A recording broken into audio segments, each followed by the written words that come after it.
excited about this. I've wanted to do this for a long time, and I'm finally being able to do it. I wanted to try comparing colored pencils, and then later I want to try comparing markers, but I'm comparing Crayola and Prismacolor colored pencils.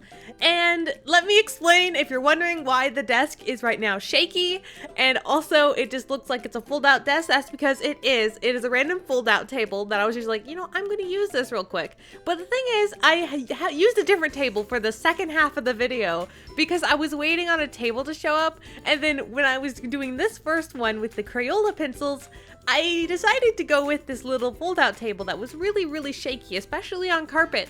So it was bad, to say the least. But then with the second one, I used the better table, but then again, I also used a bad camera. So hopefully I'll be able to get a good camera soon, and then everything will look a lot better. But bear with the terrible table that is shaking as I try drawing because it's on carpet and it's just not working well at all. I hope it looks okay anyway. You guys have to let me know if you know who this character is I'm drawing too as well, because I'm going to tell you halfway through this video. But you know, before you get to that point, make sure you comment and see if you get the character right of who this character is, because I'm obsessed with these characters and I probably shouldn't get into that now. But anyway, right now we're starting off with Crayola. And as you guys know, Crayola is a very cheap brand for like crayons.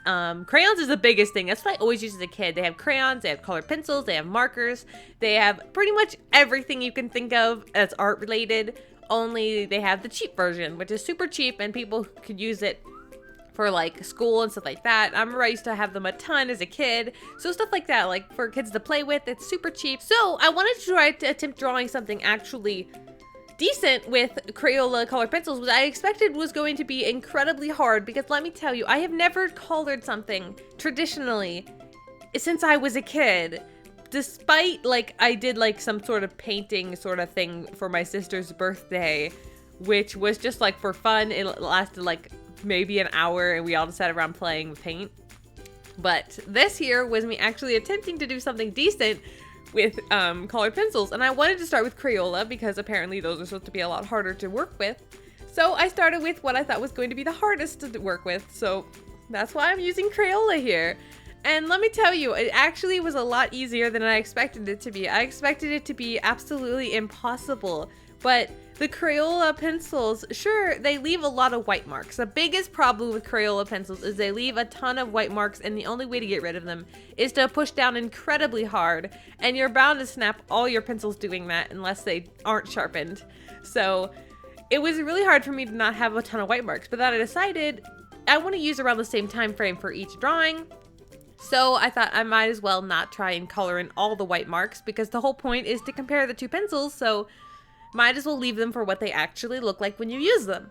So, like I said, Crayola has a ton of white marks and leaves a lot of streaks and stuff like that. But besides that, it's pretty good at like blending together, and it's pretty good at like merging it together because you don't push down as hard and it feels like it is less strong. The other pencils were a lot more strong, and these were really light. Like you see here when I'm coloring the shirt, it's all white looking, and there's lots of little streaks of white inside the red color. That's because unless you push down really hard, that's what happens with Crayola pencils. They're really light. And it took a lot of pushing down to get that to go away for anything on the picture. But still, even because of that, it felt like it was really easy to merge colors, I guess. And I don't know a lot about colored pencils because I don't know any of the big terms, because I never used them. This is my first time using them in such a long time. Next up, we're going to be trying to do the Prismacolor colored pencils. And like I said, we swapped tables. And also, as you can see, I'm trying to give her a blue eyeshadow. And the reason is that in the other drawing, I also tried to give her a blue eyeshadow, but it didn't work because I did the skin color first, and I didn't think of that because I'm not used to traditional coloring. And I was like, I could just add that in later. But then I realized with those pencils, adding it in was impossible after the skin color was in. So then her eyelids just kind of started looking weird. But with this one, I wanted to add that eyeshadow that I was attempting to add in the first one. So that's why she has this here. And with these colors, let me tell you, the Prismacolor color pencils, both of the pencils worked pretty similar. Like, I wouldn't have a trouble coloring with only the Crayola pencils because they didn't seem that much worse, to be honest. The big difference between these two pencils is that the Prismacolor, they don't leave the white streaks. It's like you can push down not that hard and everything gets covered so much easier. It just felt so much easier in that sense, but also because it does that, it makes it a little harder for you to use colors lightly or to merge colors, do stuff like that. This feels like as if you're coloring with high contrast. If you use Prismacolor, it feels like a high contrast sort of drawing. Like if you took one of your drawings and you up the contrast, that's how it came out looking. Because the pencils do more of a deeper shade, and it was hard to make anything more like merged together, I guess. Everything looked like it was very, very deeply cell shaded, I suppose. But anyway, for those of you who were guessing what the character was, the character is Noodle from the Gorillaz, if you got that right. Congratulations. And the reason it says Powerpuff Girls on his shirt is because now they have Ace from Powerpuff Girls, the gang, in the Gorillaz group, which I thought was so weird because I loved Powerpuff Girls as a kid and I always thought Ace was cool. And I was like, randomly he's in the Gorillaz music group and I was like, that's so weird. It just feels so weird. I don't know why that is happening. I haven't looked into it much. Apparently he was friends with someone in Powerpuff Girls, apparently, and that somehow worked out. I need to look into it more. If you guys know, leave it in the comments, and I'll be very happy to read what that is going on with that. But I love Gorillaz. I am obsessed with them recently. I used to hate their music. Let me be honest. I used to hate their music terribly. But then I realized the more you listen to them, the more you like them, and I'm now loving the music I used to say I hated. I used to listen to Melancholy Hill, and I used to be like, man, I hate this song. Now I listen to it and I'm like, man, I love this song. And I'm not sure why. Why does that happen? It makes no sense to me because I used to hate that type of music, but now I really love it. And not to mention what I love about the Gorillaz is there's no genre. It feels like they're everything. They have like rap songs that are super fast paced from their new Humans album and even some of their older albums. And then they also have the more mellow music, which I'm in love with the new album. I'm in love. I was expecting to hate it. When I first heard the songs, I was like, oh no, it's all mellow and I don't like mellow music. But then the more I listen to it, I've fallen in love with their new album. It's just so good. And it's mostly, it's mostly like I said, it's more mellow music. So I always assumed I wouldn't like that. But with them, it's so weird and strange and unique. And I've been obsessed with them lately. The first song I ever heard by them was Feel Good Inc.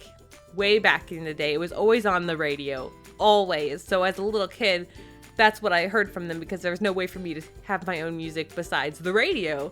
So that's what I heard. And later on in life, I actually looked into their music and I was like, I don't know. I don't really like their old music. I like the rap music. That's pretty much what I liked. I've always been into rap music, but then I never liked their mellow music. And then now recently, I've kind of fallen in love with quite a bit of the mellow music. I've gone back and I like Plastic Beach. That entire album was pretty good. Not all of it. Like I normally have like, well, more songs than I used to have I've liked from the albums recently. If I ever start liking like the weird song, I don't know what it's called, where it's not a song. It's them like saying some sort of poem. I don't know. It's like a story. That's all it is. I don't even think that counts as a song. It really doesn't. But anyway, like I said, the Prismacolors, like you can see with the shirt there, it merged together so well. It didn't have any trouble getting rid of the white marks, which I think is the biggest thing that makes Prismacolor better than Crayola. But that huge price difference, you can do fine with Crayola. You don't have to worry about getting something that expensive because in the end, the only difference is that the Prismacolor looks like you up the contrast. And this is coming from a person who has never used Prismacolor or Crayola before. This is my first time ever using actual colored pencils since I don't know, it's been like 10 years or more since I've used them. Especially, I've never used Prismacolor, so it was like my first time for both, and I hope you guys enjoyed this video. Hopefully next video will be better quality, and you guys have to let me know what you'd like to see next. Thank you guys so much for watching.